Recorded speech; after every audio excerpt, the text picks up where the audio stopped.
All right, so let's get to the dailies. Mr. Akinkobi joins us today on the program. He's an analyst on the public affairs analyst. Let me complete the name. Welcome to the program, as always. Let's take a look at some of. I want to be sure I'm looking at the right dailies because there are so many dailies in front of me. Yes, I think let's start with this Nigeria.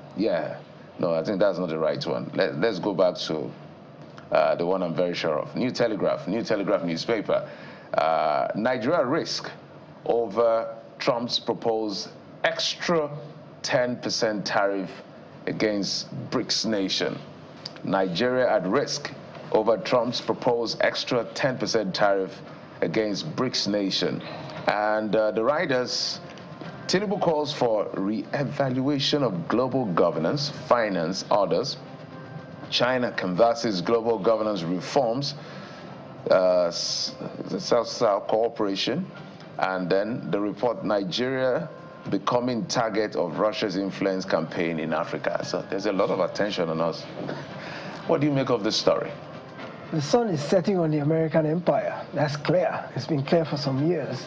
And of course, Trump is doing his best to propagate this America first, and America is the greatest, and America is the best thing since sliced bread. Well, when you look at the emergence of countries like Brazil, Russia, India, China, you can't blame Nigeria for trying to align with the BRICS because that's where the future is. So, of course, Trump is trying to protect his own territory, his own domain in terms of continuing to be the economic giant and military giant of the world. So he's using blackmail. I mean, to say there's an additional 10% tariff on anybody who aligns with BRICS, it goes to show a sense of insecurity and fear on his part. And it has some implications for Nigeria because we are now trying to become an export-dependent economy. We're trying to move away from oil and trying to get into a diversified export portfolio. So if all of a sudden our goods become too expensive to export, especially when the Naira is weak, it becomes a big problem in terms of the fact that it will affect this drive to move away from oil dependency and begin to expand and diversify our portfolio of goods that we can expand. But I think he's pretty much just, I think his bark is worse than his bite. I think eventually he will see, as he has backtracked in the past in terms of his threat of tariffs. I think when he weighs it, and especially when countries stand up to him, some of these countries he's threatening, he's shown that he can be cowardly, and when countries stand up to him, he has a tendency to back down. So I don't think the fact that he's threatening it means that he's actually going to do it, and I don't think we should back down and back away from aligning with the BRICS countries simply because Trump is threatening us. I think Nigeria is a formidable enough power and an economy that it can't afford to be ignored, and we can't afford to be alienated, not even by America. So I don't want to give too much credence to Trump's threat. Okay. Well, let's come home now to talk some other political issues, and the Vanguard, gives us the spreadsheet for that this morning. Take a look at the front page. 2027, Presidency plotting to destabilize us, ADC alleges. And there are a few insights. Claims top government officials summoned ex-party chairman to secret meeting. Aggrieved ADC members drag Mark Aregbesola, others to court. Power blocks may crash ADC if Nwosu warns. Ex-SGF Babachir Lawal dumps APC. Ex-Kasina PDP chair joins ADC. PDP BOT member Waziri joins ADC. Decries party's loss of credibility. Well, the PDP has been emptied practically, perhaps by 90%. But this particular accusation, Mr. Akintobi, never seems to go away. If it's the Labour Party, we're hearing that, it's either the hand of, Jacob and the voice of Esau and all of that. If it's the PDP, it's the same thing that we're hearing, that the presidency, is subtly using a strategy to destabilize the party. And now it's coming through to the ADC again. What are your thoughts? I would have loved the presidency to embrace this new coalition and say, oh, an opposition is beautiful for Nigeria's democracy. I would have wanted them to embrace this idea of the fact that all of those in the opposition have come together to give the administration a run for its money, to put it on its feet for better transparency, better accountability, better governance.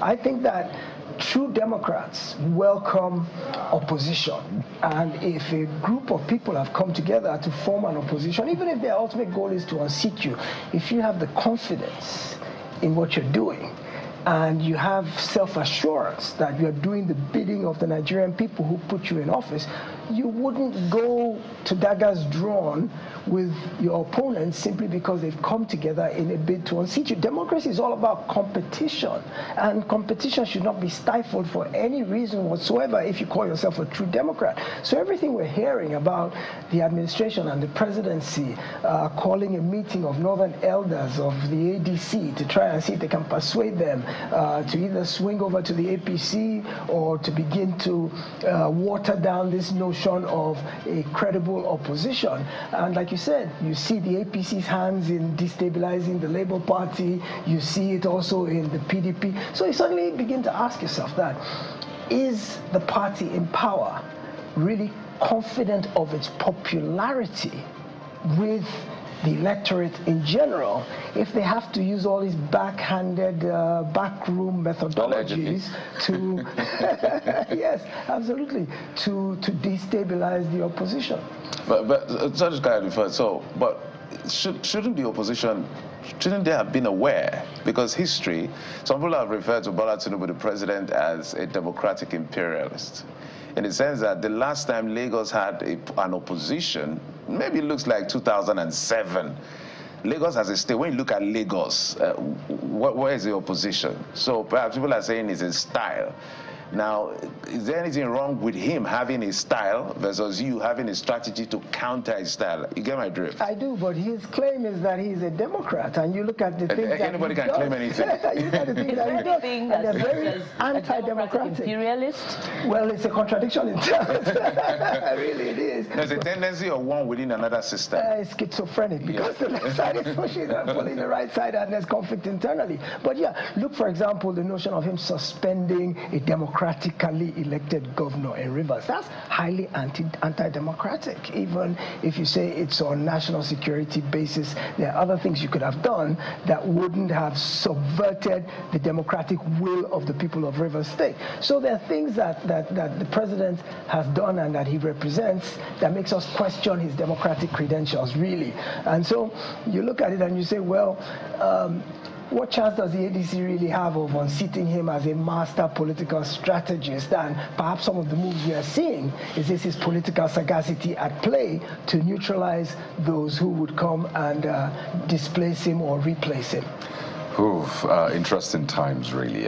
We'll see how these things play out. But this Nigeria leads with security, says aftermath of president's order.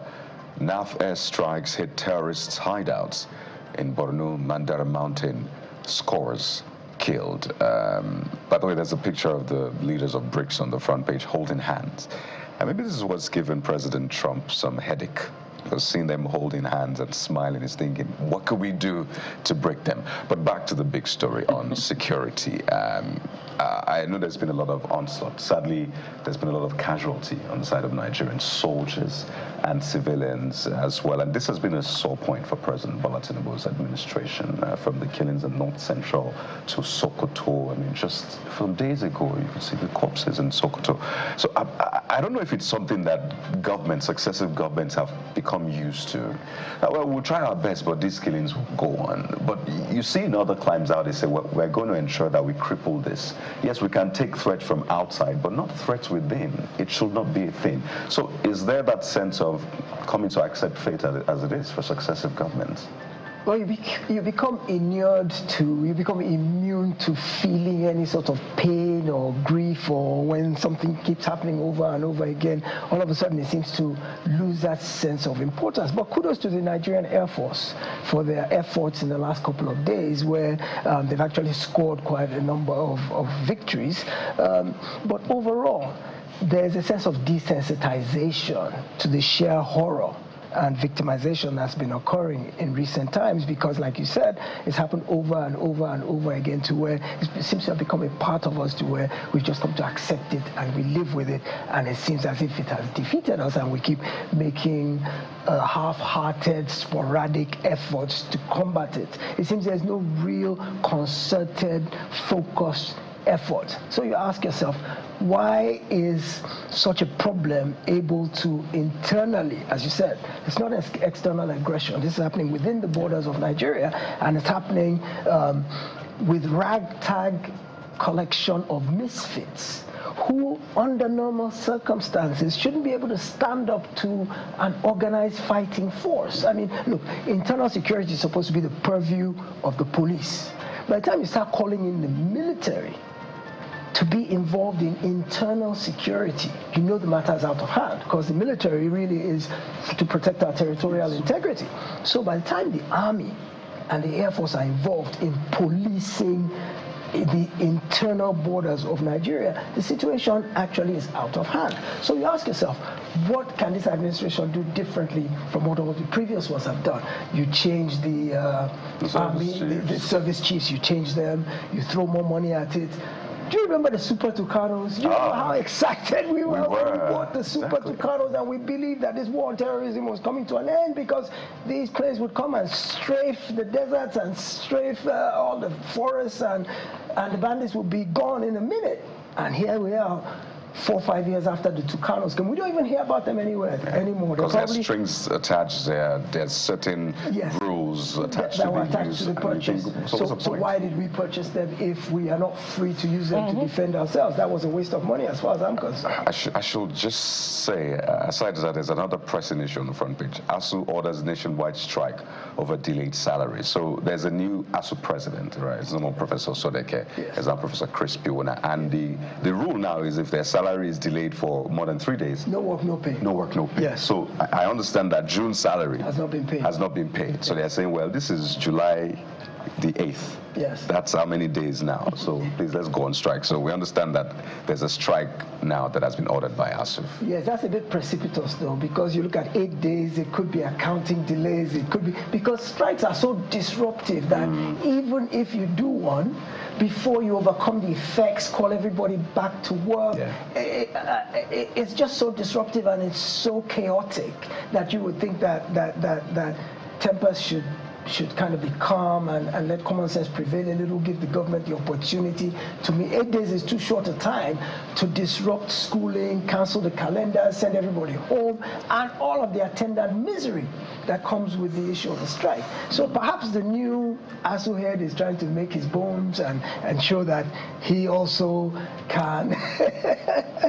So perhaps that's why, otherwise I think this is precipitous. I still don't understand it. Where salary, this is 2025. Yes. I totally agree with you on delays. But salary should not be a conversation again in 2025.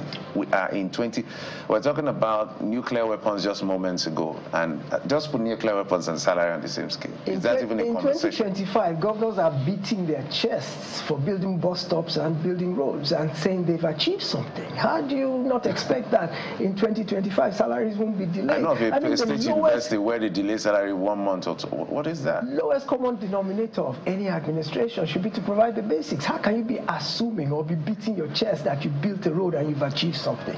When they call people the project governor and the infrastructure king, I look at it and I say, that is absolutely the barest minimum. That's not something to brag about in an age of artificial intelligence and climate change and coding and all kinds of technological advancement. I'm happy people like you are calling the system out, because it's important. When I hear things like the president directs the military or the police, it's just like my chairman, John Momo, has paid me salary, provided at least the basics that I need, and he now has to tell me, Jeff, wake up and go to work. What is he paying me for in the first place? It doesn't make common sense. Not at all. Bukola. Well, there are other stories that we can also reflect on this time around. But It's we really have to draw the curtains because, we can go on and on, Mr. Akintobi, particularly with you. We totally enjoy it. But we have a date, another date this week with you, absolutely. But we have to thank you so much, Mr. Dayo Akintobi, Public Affairs Analyst. Thank you for providing insight on these issues. We'll have that conversation on those projects, a proper conversation. How there's all the media attention, and then you go there and you just see it is bubbles. But won't you also blame, sometimes we may also blame ourselves as citizens for making the politicians behave the way they do. If they invest in things that we can't see, we may say they didn't do anything. So the guys have to put their monies where their mouth is. It's about votes, right? Absolutely. Mr. Akintobi, thank you so much for your time. My pleasure always.